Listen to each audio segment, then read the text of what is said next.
आप देख रहे हैं एक नई जिंदगी।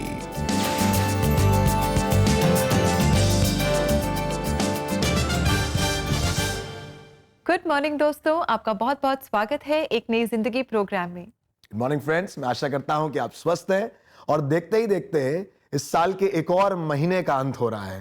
अप्रैल में हम रिश्तों के बारे में सीख पाए, परमेश्वर के वचनों को सीख पाए, उन ढेर सारे गीतों को सुन पाए जिसने हमारे रिश्तों को मजबूत करने में हमारी मदद करी। एंड इजंट दैट ग्रेट, ये इतनी जबरदस्त बात है कि हम कैसे सीख पा रहे हैं रिश्तों को बड़े आसानी से। परमेश्वर के साथ जो टूटा रिश्ता था कैसे ठीक करें, परिवार के रिश्तों में, पति पत्नी के रिश्तों में, माता पिता और बच्चों के रिश्तों में। दैट इज फैबुलस, बहुत जबरदस्त है ये। और मैं प्रभु धन्यवाद देता हूं, इस माध्यम से हम सीख पाए हैं रिश्तों को सुधारना। जी बिल्कुल दोस्तों, इस प्रोग्राम को जैसे हम आपके लिए लेकर आते हैं, हमने बहुत कुछ सीखा है, हमने बहुत इंकरेजमेंट पाई है और हमारी यही प्रार्थना है कि आप सब ने भी बहुत कुछ सीखा है और आशीष पाई है। और आपने क्या सीखा है और आप इसे अपने जीवन में अप्लाई कर रही हैं, आप ज़रूर हमारे साथ शेयर करें। और एक नई ज़िंदगी प्रेयर लाइन नंबर पर आप हमें बता सकते हैं या एपिसोड्स के कमेंट सेक्शन पर आप हमें बता सकते हैं। तो we will be waiting for your responses. जी हाँ दोस्तों, जरूर से ऐसा करें, क्योंकि ऐसा करने से हमें और हिम्मत मिलती है और हमें पता चलता है कि आप किस प्रकार से आशीष पा रहे हैं। अगर यीशु मसीह हमारे जीवनों में है and we are rooted in Christ, हम यीशु में जुड़े हुए हैं, जड़ पकड़े हुए हैं, तो प्रभु हमारे प्रेम को मजबूत करता है। और वो प्रेम सिर्फ प्रभु के साथ नहीं पर आपस में भी होता है और हम और अच्छे रिश्तों में आगे बढ़ पाते हैं। और दोस्तों, ऐसी ही एक बहुत ही खूबसूरत सच्ची कहानी आज हम देखेंगे और मुलाकात करेंगे राजेंद्र कुमार जी से। इनके परिवार का एक ऐसा कोर्ट केस चल रहा था जिसमें ये ऐसे फंसे कि जीवन में दुख और परेशानी छोड़ने का नाम ही नहीं ले रहे थे। परिवार के सभी जन आशाहीन और निराश थे। तभी एक बहन ने उन्हें प्रभु यीशु मसीह से मुलाकात कराई। और फिर क्या हुआ, आइए राजेंद्र जी से ही हम सुने। और ये कहानी आपके लिए लेकर आए हैं हमारे एक नई जिंदगी प्रोड्यूसर अशोक कुमार।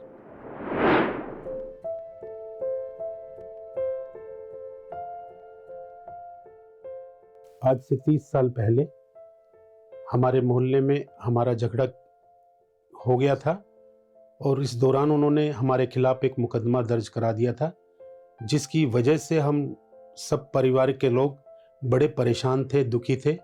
मेरी माताजी भी बहुत ज़्यादा क्योंकि परेशान थी। तो इसलिए हमारे पड़ोस में रहने वाली एक बहन ने इन सब बातों को देखा और महसूस किया कि हमारे साथ कुछ गलत हुआ है। और उसने कहा कि आपको मैं प्रभु यीशु मसीह की प्रार्थना में लेके चलती हूँ, चलो आपको वहाँ पे कुछ तसल्ली मिलेगी। तो वो मेरी माताजी को प्रार्थना में लेकर गई। वहाँ पे उनसे कहा गया कि आप प्रार्थना करें इस विषय के लिए, और प्रार्थना करने के बाद आपको छुटकारा मिलेगा। और अगले दिन राजेंद्र अपनी मां को लेकर पेशी के लिए कोर्ट में पहुंच गए। सुनवाई के कुछ समय बाद कोर्ट ने फैसला राजेंद्र और उनके परिवार के पक्ष में कर दिया। उसके बाद मैं वापस आकर के जब वकील के चैम्बर में अपनी माताजी को आंसुओं से रो करके यीशु मसीह से प्रार्थना कर रही थी, और मैंने जब उनको ये बताया तो उनका बड़ा खुशी का ठिकाना नहीं रहा। और उन्होंने कहा कि प्रभु यीशु मसीह ने ये सब काम हमारे परिवार के लिए कर दिया है। इसके बाद मैंने और मेरी माँ ने और परिवार ने ये फैसला लिया कि अब हम यीशु मसीह के मार्गदर्शन में विश्वास के साथ जीवन पर्यंत चलेंगे। इसके बाद उन्होंने पीछे मुड़कर नहीं देखा। अब वो नौकरी और काम से अपना समय बचाकर परमेश्वर को जानने की कोशिश करने लगे। तो हम भी परमेश्वर से अपना आत्मिक रिश्ता बनाने लगे, वचन पढ़ने में, मनन करने में, प्रार्थना करने में और परमेश्वर से प्रेम करने में अपने वक्त को बिताने लगे। एक दिन जब मैं बाइबल पढ़ रहा था तो भजन संहिता 55 के 22 में लिखा था कि अपना बोझ यहोवा पर डाल दे, वो धर्मी को कभी टलने न देगा। और यूहन्ना 3 के 16 में मैंने पढ़ा कि परमेश्वर ने मनुष्य से इतना प्रेम किया कि उसने अपना इकलौता पुत्र दे दिया, ताकि जो कोई उस पर विश्वास करे वो नष्ट ना हो परंतु अनंत जीवन पाए। और इन दोनों वचनों ने मुझे मजबूत बना दिया और मैं बाइबल के हिसाब से आगे बढ़ने लगा। और मैंने पाया कि यीशु मसीह का जन्म और यीशु मसीह का स्वर्गारोहण और अनंत काल का जीवन, और इन 3 बातों ने मेरी जिंदगी में आशा की एक नई उम्मीद पैदा की कि मैं और मेरा परिवार हम परमेश्वर यीशु मसीह के आत्मिक रिश्ते में और मजबूत होते चले जाएंगे। इस दुनिया में परमेश्वर की दया और अनुग्रह सभी के लिए है, जिसे राजेंद्र ने भी पाया। धीरे धीरे मैं परमेश्वर के प्रेम और आत्मिक रिश्ते के द्वारा बाइबल का अध्ययन करने लगा, और मैं अंधकार और प्रकाश के भेद को समझ पाया, और मैंने दुनियावी बातों को अपने आप से अलग किया, और साथ ही साथ मैंने परमेश्वर के आनंद और शांति को महसूस किया। और आज मैं पिछले 30 साल से परमेश्वर के मार्गदर्शन में चलते हुए परमेश्वर का संदेश लोगों तक पहुंचा रहा हूं। Thank you very much Rajendra ji, आपने अपनी कहानी हमारे साथ शेयर की। हमारी यही प्रार्थना है कि परमेश्वर आपको, आपके परिवार, आपकी सेवकाई को बहुत आशीषित करे। जी हाँ दोस्तों, जिस तरीके से मत्ती उसके 6 अध्याय उसके 33 पद में लिखा है, पहले तुम परमेश्वर के राज्य और धर्म की खोज करो, बाकी सब वस्तुएं यूं ही मिल जाएगी। परमेश्वर को जानकर राजेंद्र और उनके परिवार ने सच्चाई, आशा और प्रेम पाया, और सारी प्रॉब्लम्स का हल उन्हें मिल गया। जी हाँ प्रियो, जिस तरीके से हम इस बारे में बात कर रहे हैं और इस पूरे महीने में हमने इस बारे में बात किया कैसे अपने संबंधों को प्रेम के साथ नर्चर करें, प्रेम के साथ सींचें, प्रेम के साथ बढ़ाएं, ना केवल अपने आप से प्रेम करें, अपने जिंदा परमेश्वर से प्रेम करें, आपस में अपने परिवार से प्रेम करें, समाज में लोगों के साथ प्रेम करें, अपने पड़ोसी से अपने समान प्रेम करें, क्योंकि प्रेम ही है जो मुझे और आपको समाज में बनाए रखने की सामर्थ्य देता है। आजकल एक बहुत ही फेमस लाइन है जिसको ज्यादातर जवान लोग कहते हैं, और बड़ा ये लाइन इन है, नो स्ट्रिंग्स अटैच्ड। आप कुछ भी करिए और आखिरी में ये कह दीजिए नो स्ट्रिंग्स अटैच्ड। आप रिलेशनशिप में रहिए और आखिरी में कह दीजिए नो स्ट्रिंग्स अटैच्ड। जब आपका मन करे तो आपने स्ट्रिंग जोड़ ली, और जब आपने मन किया तो आपने कह दिया नो स्ट्रिंग्स अटैच्ड। पता कि लोगों, बाइबल में लिखा हुआ है, जो डोरी 3 धागों से बटी हो वो जल्दी टूटती नहीं है। जब आज संसार की और बातें, शिक्षाएं बिल्कुल विपरीत हैं रिलेशनशिप को लेकर, प्रेम को लेकर, आइए मैं और आप परमेश्वर के वचन से सीखें कि परमेश्वर का वचन क्या कहता है। पहला यूहन्ना उसका 2 अध्याय उसके 9 पद में लिखा है, जो कोई ये कहता है कि मैं ज्योति में हूं और अपने भाई से बैर रखता है, वो अब तक अंधकार ही में है। जो कोई अपने भाई से प्रेम रखता है वो ज्योति में रहता है और ठोकर नहीं खाता। 11वें पद में लिखा है, पर जो कोई अपने भाई से बैर रखता है वो अंधकार में है और अंधकार में चलता है और नहीं जानता कि कहां जाता है, क्योंकि अंधकार ने उसकी आंखें अंधी कर दी हैं। मेरे प्रियो, जब मैं और आप परमेश्वर के प्रेम के बारे में सीख रहे हैं, संबंधों के बारे में सीख रहे हैं, बहुत जरूरी है कि मैं और आप परमेश्वर से प्रेम करें, अपने परिवार से प्रेम करें, अपने माता पिता से प्रेम करें, अपने बच्चों से प्रेम करें, हस्बैंड वाइफ से और वाइफ हस्बैंड से प्रेम करें, भाई बहन आपस में प्रेम करें, पड़ोसी से प्रेम करें, क्योंकि प्रेम ही है जो हमें सामर्थ्य देता है देखने की। अभी हमने परमेश्वर के वचन में पढ़ा कि जो प्रेम नहीं रखता वो अंधकार में है। कई बार नफरत, बैर हमें अंधा कर देती है, पर एक चीज है जो हमें देखने की सामर्थ्य देती है, एक चीज है जो हमारी दृष्टि को साफ कर देती है, धुंधलेपन को हटाकर पूरी तस्वीर साफ कर देती है, और वो है ज्योति अर्थात प्रेम। आइए प्रेम में चलें, आइए ज्योति में चलें, किसी के लिए ठोकर का कारण नहीं, बट किसी के लिए सामर्थ्य का और प्रोत्साहन का कारण ठहरे। प्रभु आपको आशीष दे। दोस्तों, परमेश्वर का धन्यवाद देते हैं इस वचन के लिए, और साथ ही हम आपको इंकरेज करना चाहते हैं कि अगर आज आप अपने रिश्तों में कोई भी चैलेंजेस का सामना कर रहे हैं और अगर आप प्रार्थना में सहायता चाहते हैं, तो आप ज़रूर एक नई ज़िंदगी प्रेयर लाइन में हमसे संपर्क करें, और हमारा नंबर है 9910401010। साथ ही अपने रिश्तों के लिए अगर आप काउंसलिंग चाहते हैं तो आप ज़रूर हमारी वेबसाइट पर जाएं और वहां पर फ्री काउंसलिंग स्लॉट आप बुक कर सकते हैं, और हमारा एड्रेस है cbnindia.org/cbn special offers। जी हाँ दोस्तों, ऐसे जरूर करें, क्योंकि आपकी इस सेवा से किसी और को भी फायदा मिलेगा। और अब समय है एक ब्रेक का, और ब्रेक के बाद हम देखेंगे एक और सच्ची और इंस्पायरिंग कहानी, और कोई शक में आपके सवालों का जवाब देंगे। So stay with us, we will be right back.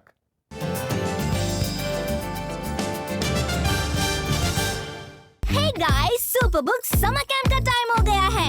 In 3 days, master obedience, the ultimate superpower।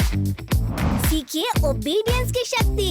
चलिए बाइबल एडवेंचर पर नोआ, रूथ और सैमुएल के साथ। डरने की कोई जरूरत नहीं है, प्रभु हमारे साथ है। तीनों ने ही ओबीडियंस का सुपर पावर यूज किया। आपके लोग मेरे लोग होंगे और आपका परमेश्वर मेरा परमेश्वर होगा। जब मैंने आवाज को मुझे पुकारते सुना, मैंने आपके अनुसार उत्तर दिया। तब परमेश्वर ने मुझसे बात की। समर कैंप में बाइबल एडवेंचर के साथ साथ क्राफ्ट और डांस तो होगा ही। Get ready for a whole lot of fun. Register today at www.cbnindia.org for the Superbook Online Summer Camp 2024. If you are excited to teach a child the Word of God, support CBN.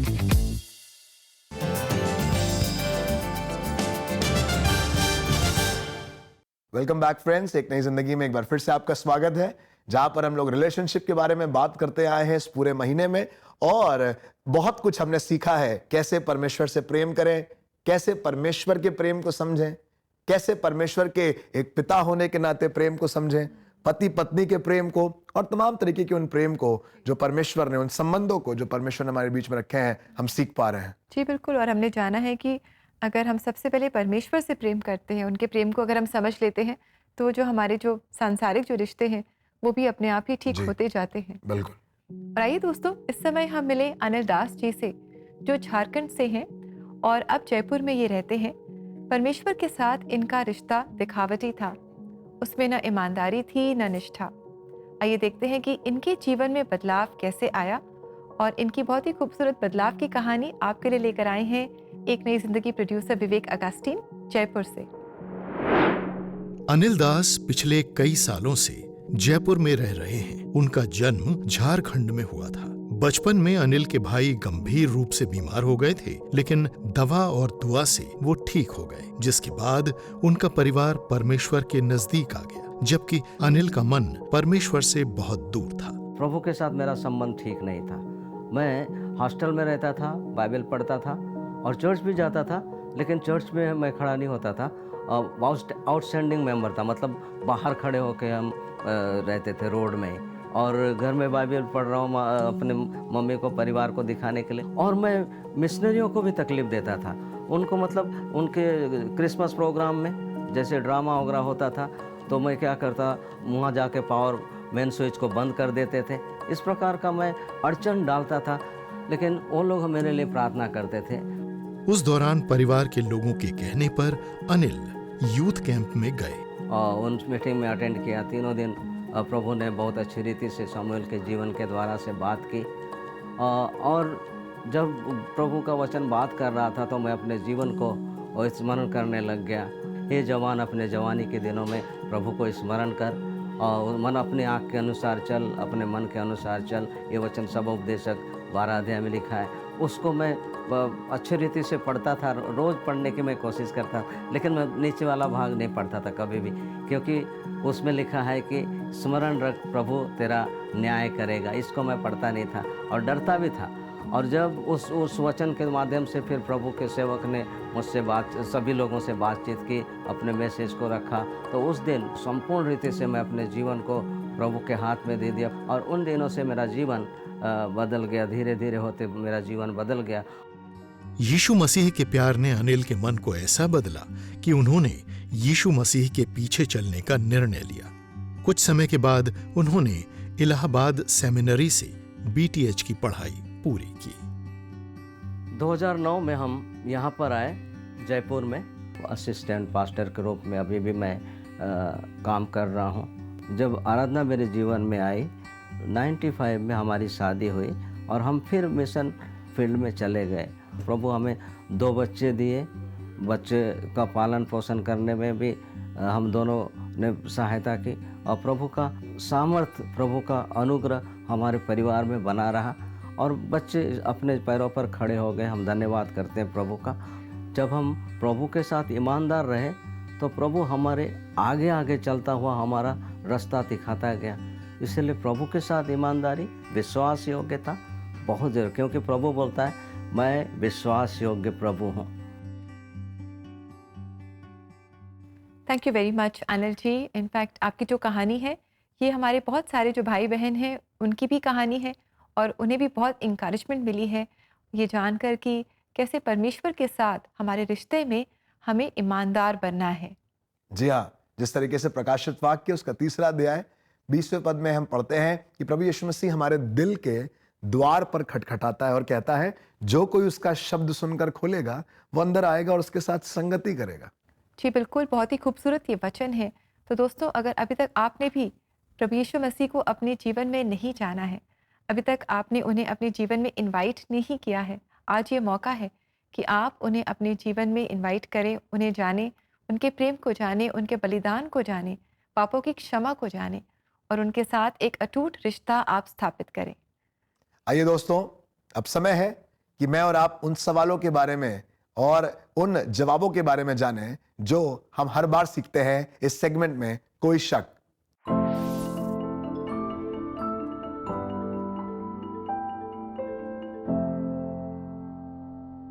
दोस्तों, इस सवाल में हमारे दर्शक पूछ रहे हैं, अपनी शादीशुदा रिश्ते को मजबूत करने के लिए क्या सबसे ज्यादा जरूरी है?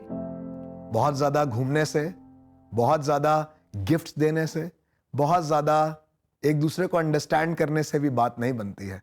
पर जिस रिश्ते में, मैं फिर से कहूंगा, जिस रिश्ते में यीशु मसीह रिश्ते का आधार है, यानी कि वो डोरी जो 3 धागों से बांटी जाती है वो जल्दी टूटती नहीं है। बाइबल में लिखा हुआ है 2 एक से भले होते हैं और एक पर अगर कोई प्रबल हो तो हो, पर 2 सामना कर पाएंगे। प्रार्थना के साथ यीशु को अपने रिश्ते में ले आए और आपका रिश्ता खुद ब खुद मजबूत होगा।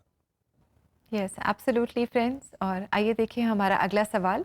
हमारे दर्शक पूछ रहे हैं, जिन लोगों के पास कोई अच्छा सपोर्ट सिस्टम नहीं है, सब ताने मारने वाले लोग हैं, ऐसे समय में, ऐसे कंडीशन में हमें क्या करना चाहिए? मैं प्रभु को धन्यवाद देता हूं कि आज के ज़माने में लोग ताने मारते हैं, पर एक ज़माने में लोग पत्थर लेकर एक स्त्री के पीछे भाग रहे थे और उसे पत्थर मारना चाहते थे। तानों से तो थोड़ा सा और भी कठिन हो जाता है पत्थरों का मारा जाना, पर यह स्त्री ने बहुत समझदारी के साथ यीशु के चरणों में जाकर अपने आप को सौंप दिया और यीशु मसीह ने ज़मीन पर लिखना शुरू किया और खड़ा हुआ कहने लगा, जिसने भी गुनाह ना किया हो वो पहला पत्थर मारे। सब चले गए। वो स्त्री कहने लगी, क्या तू मुझ पर दोष लगाएगा? यीशु मसीह ने कहा, जब किसी ने तुझ पर दोष नहीं लगाया तो मैं भी दोष नहीं लगाता हूं। मेरे प्रियो, यीशु मसीह हमें दोष लगाने नहीं पर हमें जीवन देने आया है। वो ताने मारने नहीं, हमसे प्रेम करने आया है। उसके प्रेम में बने रहें और उसका साथ होना सब चीजों को, जी हाँ, सब चीजों को अपने समय पर ठीक कर देगा। जी, और दोस्तों, हम आशा करते हैं कि आपको आपके सवालों के जवाब मिल गए हैं।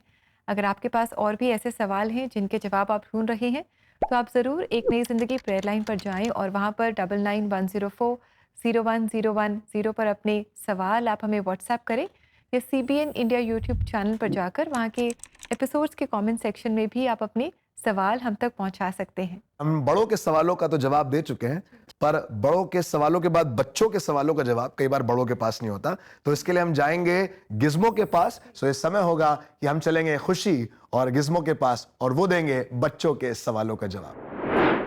Hello everyone and welcome to Ask Gizmo. Hi Kushi, I'm so waiting for today's question. Gizmo, आज का क्वेश्चन पूछा है निशांत ने। उन्होंने पूछा है, What does Bible say about love and relationship? Well, Nishant, Bible हमें अगापे लव के बारे में बताती है, जो हमसे परमेश्वर करते हैं। Agape means unconditional and sacrificial love. True love is always sacrificial, self-giving, merciful, compassionate, sympathetic, kind, generous and patient. हमें भी अपने family, friends और neighbor से ऐसे ही प्यार करना चाहिए। I have this Bible verse for you, 1 Corinthians 13:13. But now, faith, hope, love, abide these 3. but the greatest of these is love.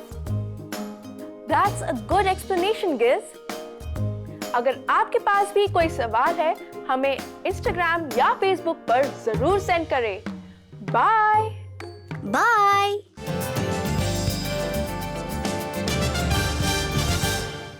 एक नई जिंदगी के दर्शकों को निमंत्रण है कि आज ही आप एक नई जिंदगी के परिवार में जुड़ें। आप एक नई जिंदगी प्रोग्राम को टीवी और डिजिटल मीडिया प्लेटफॉर्म के द्वारा हर घर तक पहुंचाएं। और ऐसा करने के लिए आप हर महीने 50 रुपए का योगदान दे सकते हैं। और अपना योगदान हम तक पहुंचाने के लिए आप स्क्रीन पर आए QR कोड को स्कैन करें और आज ही एक नई जिंदगी परिवार में आप शामिल हों।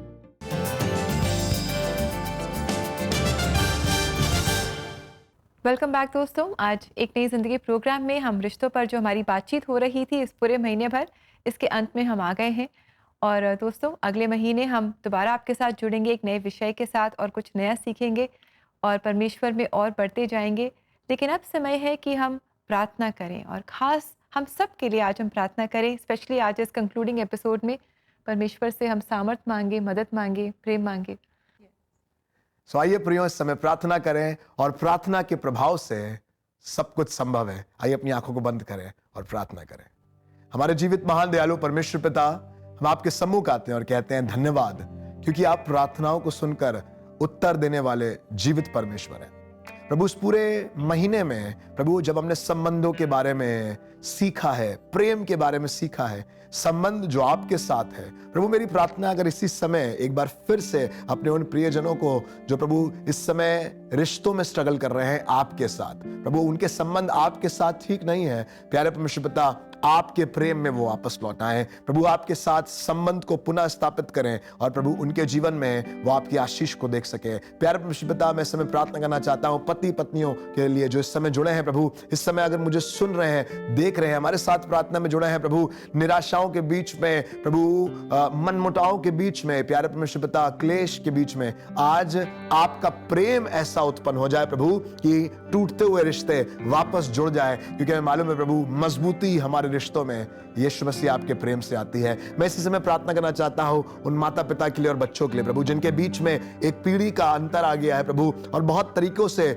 लोगों ने कोशिश करके देख ली है, बहुत काउंसलिंग हो गई है, बहुत से लोगों ने आकर समझा दिया है, पर कुछ हाथ नहीं लगा। प्रभु मैं प्रार्थना करता हूं ऐसी डूबती नाव में जहां तूफान बहुत ज्यादा है, जहां रिश्ते बिल्कुल डूबने की कगार पर हैं, आप खड़े होकर आंधी और तूफान को डांटें ताकि वो सब थम जाएं और रिश्ते, परिवार के लोग पार हो जाएं, इस मुसीबत से पार हो जाएं, इन तकलीफों से पार हो जाएं। मेरी प्रार्थना है प्यारे परमेश्वर पिता, समाज में जो हमारे रिश्ते हैं आप उनको सुधारिए। और प्यारे परमेश्वर पिता मैं प्रार्थना करता हूं जैसा आपके वचन में लिखा हुआ है, जब तुम प्रेम रखोगे तो सब जान जाएंगे तुम मेरे शिष्य हो। मेरी प्रार्थना है प्रभु मेरे अंदर, हमारे अंदर, हम सब लोगों के अंदर, हमारे प्रियजनों के अंदर जो इस समय प्रार्थना में जुड़े हैं, प्रेम को उत्पन्न करें। एक ऐसा प्रेम जो प्रभु ढेर सारे अपराधों को ढांप दे, एक ऐसा प्रेम जो प्रभु बुराई के बदले भलाई करे, एक ऐसा प्रेम जो चीजों को अच्छा करने वाला हो सके, जिसमें मेल मिलाप हो। प्रार्थना करता हूं हमारे रिश्तों पर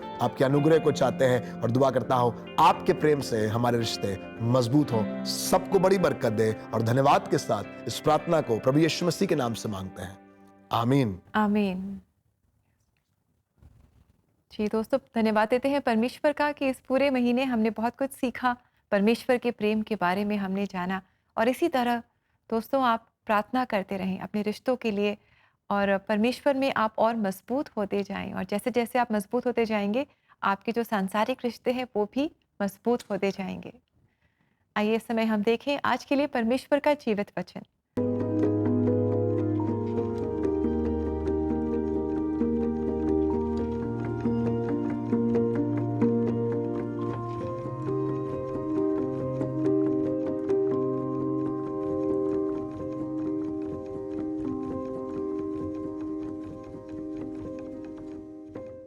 दोस्तों इस वचन के द्वारा यूहन्ना हमसे कहते हैं कि हम परमेश्वर को तो नहीं देख सकते, पर हम लोगों को देखते हैं, दोस्तों को, परिवारजनों को, ऑफिस में जो हमारे कलीग्स हैं उन्हें हम देखते हैं।